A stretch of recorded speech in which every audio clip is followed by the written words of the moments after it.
Hey guys, what's up? It's your boy Sean here again from Sean's Rabbitry and Aquaponic producer, and we're back with another rabbit farming video. And today we're talking about the importance of weighing your rabbits. Okay, so if that's something that interests you, stay tuned because more on that coming right after the intro.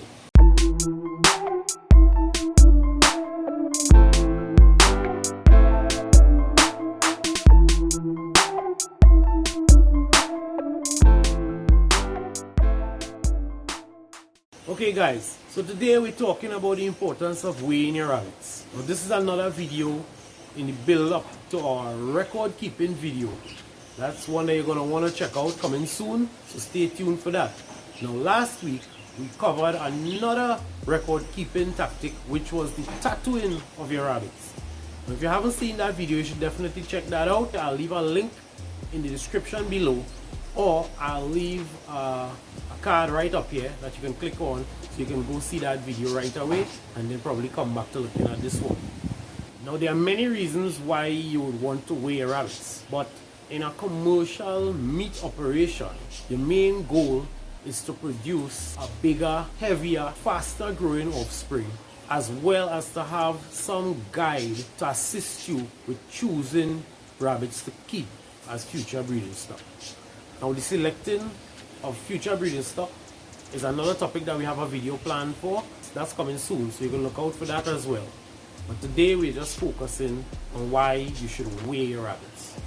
Now it's up to you how often you want to weigh your rabbits. But obviously the more often you weigh your rabbits and record their weights, the more detailed analysis you can have of the information afterward. However, for practical purposes, we recommend that you weigh your rabbits at least 3 times. When the litters are 2 weeks old, at the time of weaning, which is usually around 5 or 6 weeks, and then at 12 weeks when you're deciding which rabbits to cull or keep. Now we want to be as scientific as possible without being too complicated. Now in every scientific exercise, in order for the results to be reliable, you must have some measure of control. By that I mean, you can't have too many variables throughout the exercise. So firstly, as best as possible, try to breed multiple does at the same time or within a couple days of each other using the same buck.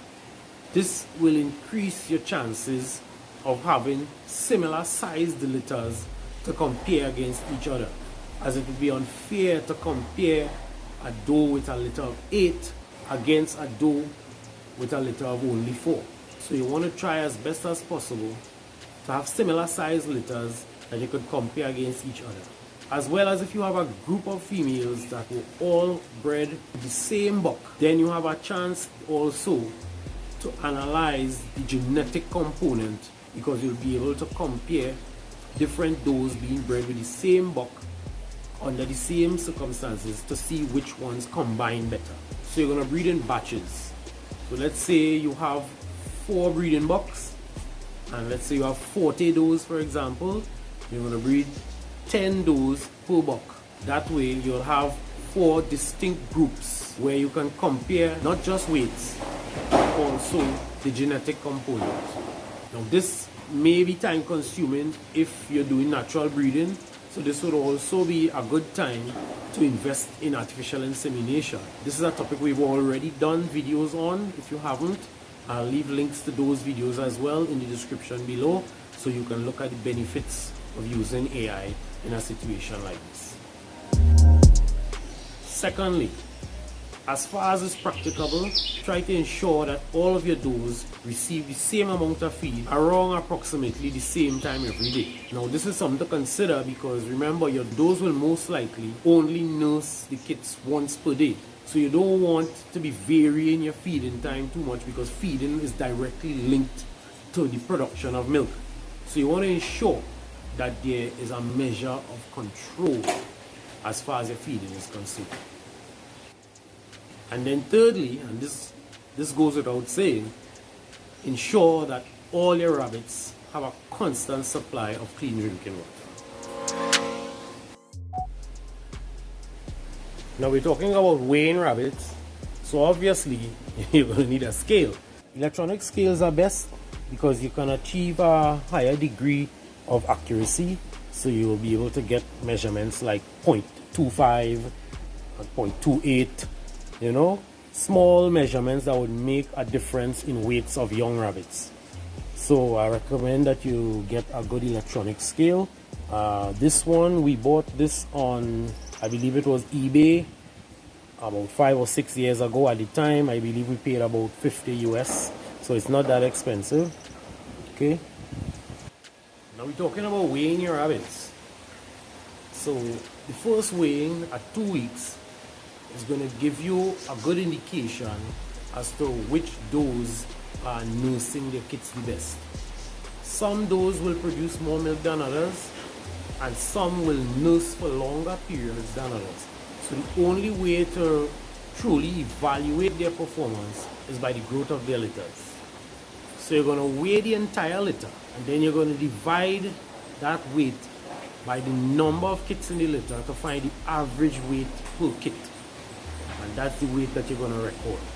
So if you have 6 does, and each of them have a litter of 8, then the 2 or 3 with the highest average are the ones that you're going to target for future breeding stock.